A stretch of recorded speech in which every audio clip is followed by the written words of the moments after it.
Bismillahirrahmanirrahim. Assalamualaikum warahmatullahi wabarakatuh. Alhamdulillah wa kafa, wassalatu wassalamu ala nabil mustafa wa ala alihi wa ashabihi wa man saru ala nahjihi faqad iktafa, amma ba'd. Pemirsa TV-mu rahimakumullah, pada kesempatan kultum kali ini insyaallah kita akan membahas salah satu tema, yaitu dimensi sosial dalam ibadah. Pemirsa TV-mu rahimakumullah, kita akan membahas satu hadis yang disampaikan oleh Abi Hurairah radhiyallahu anhu, yang mana dikisahkan dalam hadis itu seorang laki bertanya ke Rasulullah SAW. Qala rajulun, seorang laki-laki bertanya, "Ya Rasulullah, wahai Rasulullah, yudhkaru fulanah min kathrati salatiha wa siyamiha wa sadaqatiha." Jadi seorang sahabat ini menceritakan ada seorang perempuan yang konon banyak sekali melaksanakan amal ibadah, yaitu antara lain ibadah sholat, kemudian puasa, kemudian sedekah. Tentu ini selain dari amalan yang wajib, ya. Selain yang wajib, wanita ini banyak sekali melaksanakan amalan ibadah yang wajib maupun yang sunnah. Akan tetapi kemudian sahabat ini melanjutkan, ghairu annaha tu'dhi jiranaha bilisaniha.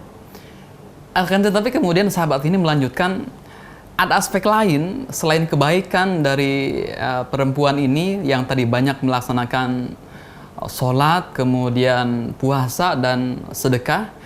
Akan tetapi satu aspek dari perempuan ini, tu'dhi jiranaha, sering sekali perempuan ini menyakiti tetangganya.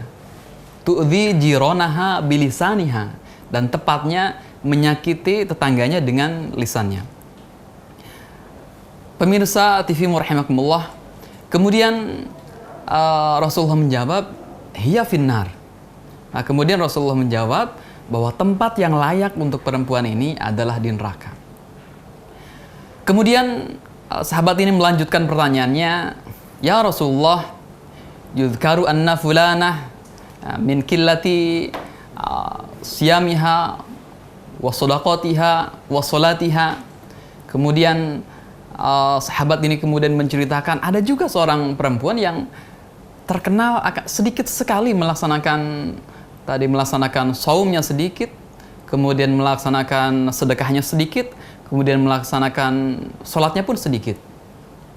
Kemudian saking sedikitnya memberikan sedekah seorang perempuan ini, annaha tasaddaqa bil aswar minal aqid. Saking sedikitnya perempuan ini memberikan sedekah, perempuan ini hanya memberikan sedekah dari potongan atau remah-remah dari roti yang disedekahkan. Ini saking sedikitnya. Akan tetapi kemudian sahabat ini melanjutkan, wala tu'dhi jiranaha bilisaniha. Akan tetapi wanita ini tidak pernah menyakiti tetangganya dengan lisannya. Maka kemudian Rasulullah menjawab, hiya fil jannah.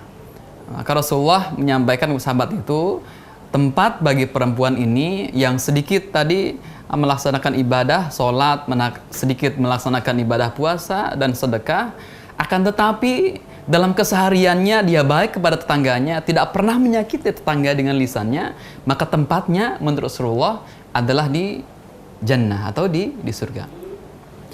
Pemirsa TV-mu rahimakumullah, ada beberapa hikmah yang bisa kita ambil dari hadis sabda Nabi Sallallahu Alaihi Wasallam yang kita sampaikan tadi.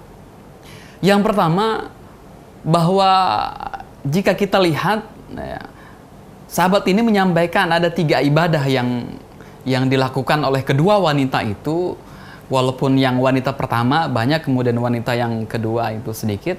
Yang pertama adalah sholat, kemudian yang kedua adalah saum atau puasa, kemudian yang ketiga adalah zakat atau sedekah atau zakat. Secara definitif barangkali atau secara ta'rif kita memahami bahwa ketiga ibadah ini merupakan ibadah yang masuk ke kategori mahdhah atau ibadah yang secara vertikal itu langsung kita beribadah kepada Allah Subhanahu wa taala. Karena jika kita sholat atau tidak sholat, tidak langsung berpengaruh kepada orang lain. Berbeda ketika misalkan kita memiliki hutang kepada saudara kita, ketika kita tidak membayar hutang itu kepada saudara kita, maka akan ada pengaruh kepada saudara kita. Akan tetapi jika kita tidak melaksanakan sholat, secara langsung memang tidak akan ada pengaruh pada saudara kita. Kita melaksanakan sholat tidak ada pengaruh, orang lain tidak melaksanakan sholat juga secara langsung mungkin tidak ada pengaruh bagi kita. Akan tetapi dari hadis ini kita bisa melihat bahwa ternyata ibadah yang secara sekilas, secara definitif, secara ta'rif merupakan mahdoh yang kaitannya langsung kepada Allah, kita menghadap kepada Allah, ternyata ada dimensi-dimensi lain, yaitu pendidikan sosial. Mari kita urut secara singkat barangkali satu persatu. Yang pertama adalah ibadah sholat. Kita bisa melihat dalam surah Al-Ankabut ayat 45, A'udzubillahi minasyaitonirrajim. Utlu ma uhiya ilaika minal kitabi wa aqimis shalah. Inna sholata tanha 'anil fahsya'i wal munkar. Kita melihat dalam redaksi ayat ini bahwa inna sholata, sesungguhnya sholat itu tanha 'anil fahsya'i wal munkar, akan mampu mencegah seseorang dari perbuatan fahsya dan munkar.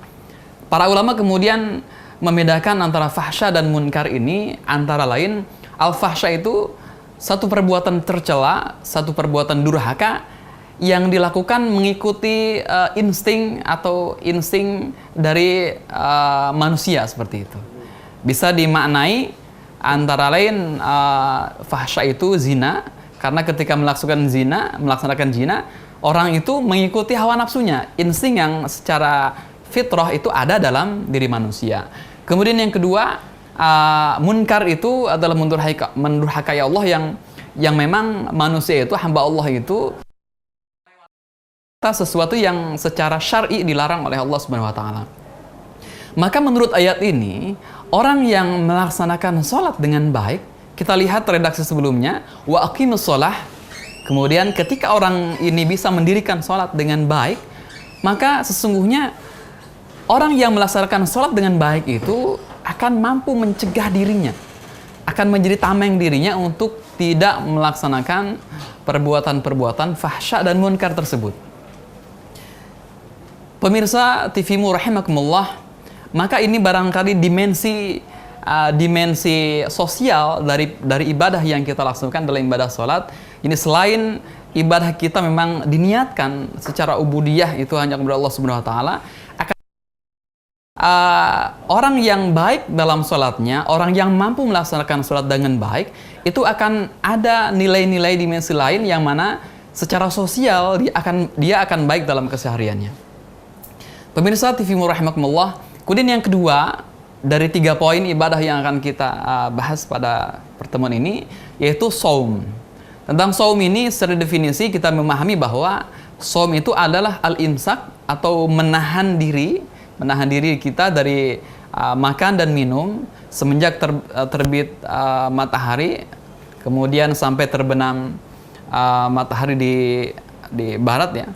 Maka ini secara definitif, jadi kita menjaga diri kita dari makan dan minum, kemudian menggauli istri kita walaupun secara hukum halal, tetapi ketika kita berpuasa, sesuatu yang halal itu pun kita cegah untuk kita tidak laksanakan.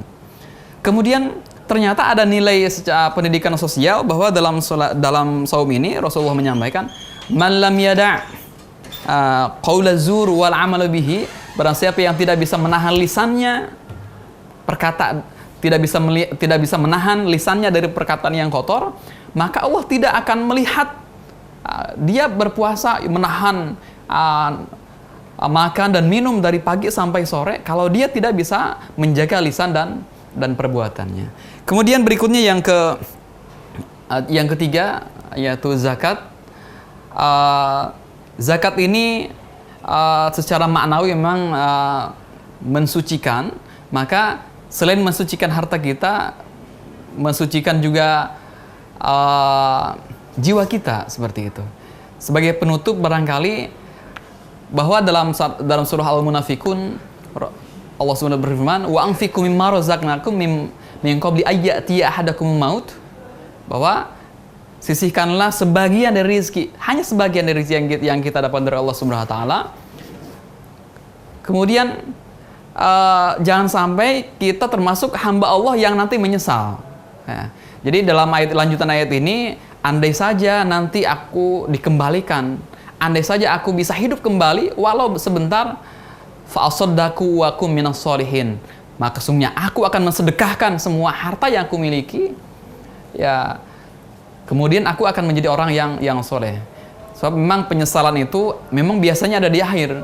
Ketika kita hidup, kita mengumpulkan semua yang kita inginkan, padahal itu tidak bisa kita bawa mati, tidak bisa meninggal. Yang kita bawa meninggal itu hanyalah amal perbuatan kita. Pemirsa TVMU rahimakumullah, demikian hikmah yang bisa kita urai pada kesempatan ini. Mudah-mudahan kita termasuk hamba yang selalu Allah berikan penjagaan dari hidayah yang telah Allah berikan kepada kita selama ini, menjaga iman dan Islam kita. Akhirul kalam, wassalamualaikum warahmatullahi wabarakatuh.